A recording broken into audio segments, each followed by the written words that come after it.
The title of this episode really speaks for itself, and it is literally the episode of pain. What's up, YouTubers of the world? MegaGeekMixer here to finally give you guys my review on episode 3 of Doom Patrol. And man, what a pain of an episode. And I mean that both in a literal and mental sense, because every part of this episode was just having every one of these characters in serious pain. The ones to least get the pain of it all are Cyborg and Dorothy, but everyone else, pain, pain, pain. I don't really know what more other to say than that. It's probably, I should just stop this video right now. Nah, I'm just joking with you guys. We really must discuss what I mean by all that. First, we'll just start off with the actual meaning of this and who the character is focused on. It focuses on another antagonist villain who Niles has met before. This time back when he was a little kid. His name is Red Jack, and well, he lives off of people's pain and stuff, and he just goes around making sure to get as much pain as possible from people all over the place. And now he wants to get Niles, but in order to get him, he needed to get some bait. That's where he had to kidnap Larry, who he kidnapped in last episode, when there was a butterfly around Larry at first after he was looking at the shrine for him created by his son Gary. And then as he's on his way back to the mansion, a whole pack of butterflies showed up, and then he literally disappeared. And let me just say, when I saw that episode and saw what happened, I was like, what the heck's going on?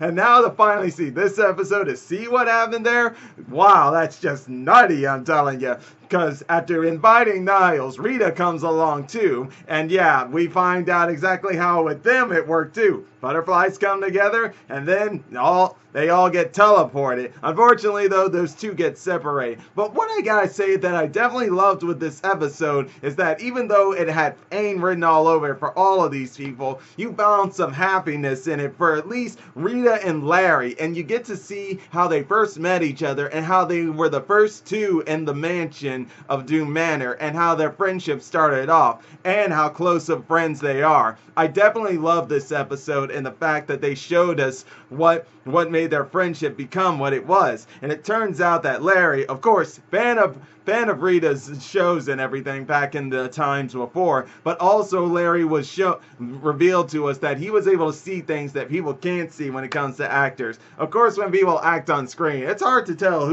what they really are like in real life. Larry, some people tend to think that they're all happy and stuff just like they are on the screen, when no, that's not really the case. Sometimes you're going to be able to see that there's some vulnerabilities to them just like every other human being out there. And that is so true. And I like how Larry was able to see that even through her filming and stuff. And it was there that they both formed a connection, feeling like lost causes, but lost causes that can be together. Especially considering in the present, after the adventure Rita had in last week's episode, feeling like a total failure, a total loss, this episode really helped her get back on track after she saved Larry. Because all Larry really did in this episode was having to have the pain of having his radiation form on people who were all wrapped up and underneath him, because Red Jack takes off the bandages so the radiation could get on them, and that would give Larry pain because he doesn't want that radiation to be on anybody, and it would give those victims pain because of that radiation and stuff. Man, this dude is just pure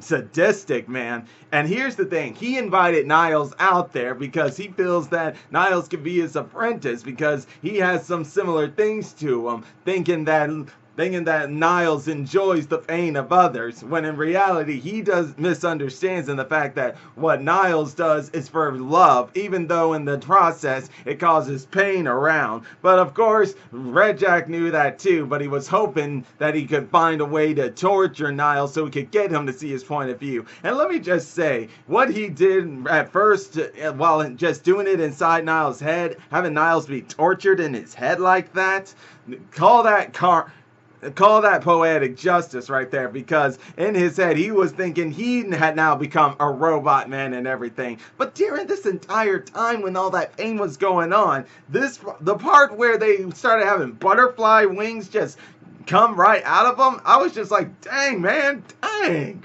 Because really, no one can understand how painful that's gotta be except those who are going through it and stuff. But here what was so funny afterwards, how it was so easy to actually beat the guy. Niles said, let the butterflies be your guide. Because it turns out all the butterflies that you see in the dimension who are on glass display are all the victims that he killed and turned them into butterflies and stuff.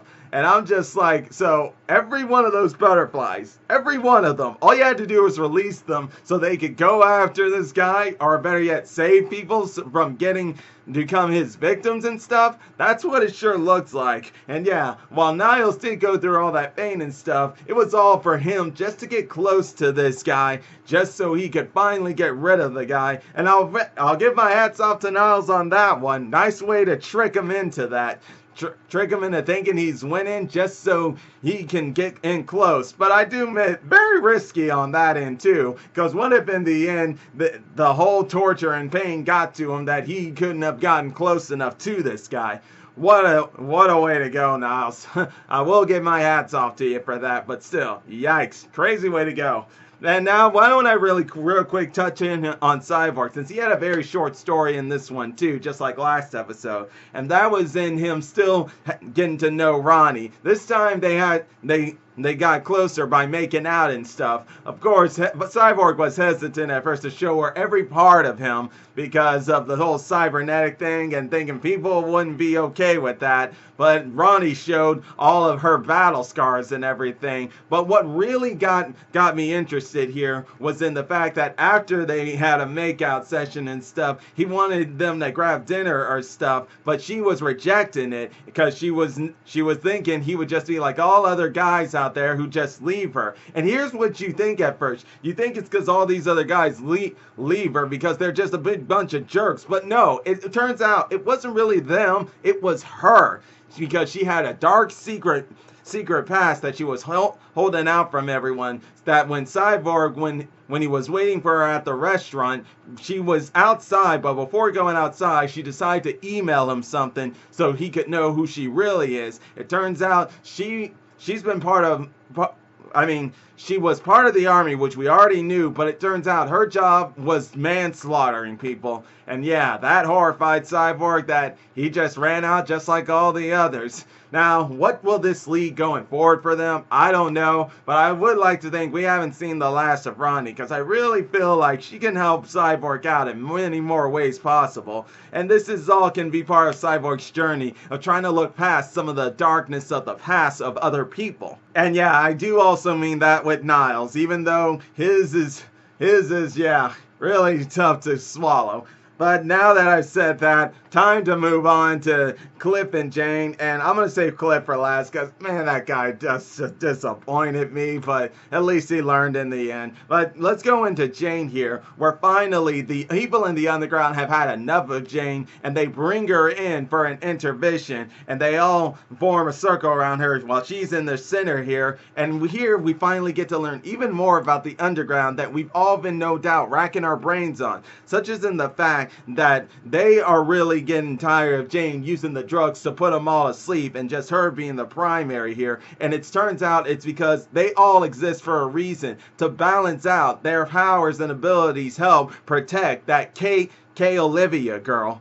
And I hope in time we'll learn more about this K. Olivia girl. We got to figure some more out about her. I really want to know, especially after some of the things we saw in last 2 episodes to learn of. But either way though, they also want her to stop getting in all these crazy missions and stuff with interdimensional adventure traveling and stuff, and go away from Doom Manor, because everyone in the underground hates Chief for what he's done. And well, this is where actually, with some time, do we finally see Jane explain why she continues to be there, because it's her obsession with Niles. It's like an addiction. It first leads us to believe it's drugs and the team, but no, it's Niles. And yeah, I don't think we can all be surprised by that. It's pretty clear that that's true. But even still, it was great of us to see Jane explain to us that those people up there are much of a family to her, more than what it seems to be to the underground, because the underground is saying they're a family to each other. Even Jane, who is a part of the underground, is a part of that family. But no, it's after spending so much time with the Doom Patrol and stuff, she feels more like a family with them instead of them. But this is where it kind of actually got to a point where they gave her an ultimatum: leave the Doom Patrol, Doom Manor, or they're going to have to do something that they won't want to do. And it turns out that was putting her in the brig and no longer her being the primary. But also, it's a good point to mention out for Jane that she said she was always getting tired of all of these things they do when she's not on the surface and they are, and then she's always having to be the one to clean it up. I think this also shows how tired Jane is getting of all this back and forth switching and stuff. But either way you look at it, though, now that she's in the brig, how are they going to help her out now? I would like to hope that this isn't as bad as it seems, and that maybe this might be a good thing, and that there's no reason for Cliff or anyone to go in the underground and help her. But something tells me that's not going to be the case. But you know what? We're just going to need to wait on this, see how it all plays out, and then we'll talk from there on. But now, we must get into Cliff. I really understand his anger for Chief, but Chief does make a point when Cliff, even before this whole robot man thing, was already showing not a good father, not a good husband or anything, just an angry man, and boy was it on full display this episode. After finally having gotten enough of the Chief, he decided that he'll just go and make his life better again by actually reuniting with his daughter and be happily ever after, and it rubs straight in the Chief's face. But did that go as planned? Hell no!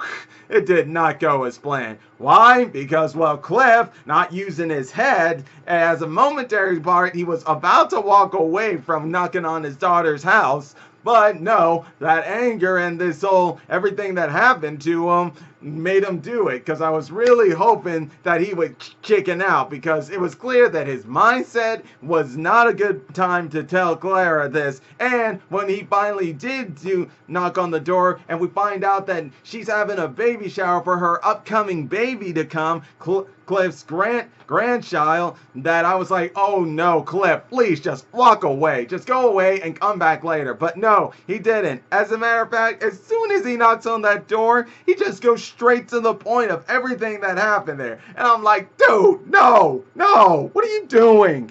During that entire time, I was just like, where is Larry when you need him? I wish Larry had been there, because that's a rhetorical question. We all knew where Larry was. I just really wish he had been there to be like, stop Cliff, and tell him, Cliff, no, man, you're going about this wrong. You need to do this. You need to do this a later time here. And yeah, it eventually, and since she was being rejectful of it, telling him now is not the time, what does he decide to do? Just stay there, hoping he can talk to her here later, and not, in other words, that old self-interest thing that his father was talking about. And maybe it's okay to have some self-interest, but at the same time, you have got to know when you're out of line here. And Cliff, you are definitely out of line here. I mean, you made it get to the point where your daughter called the cops and everything, and then that makes you go on another list, start destroying the bus, but you still, all throughout that night, you stay there and stay there and stay there.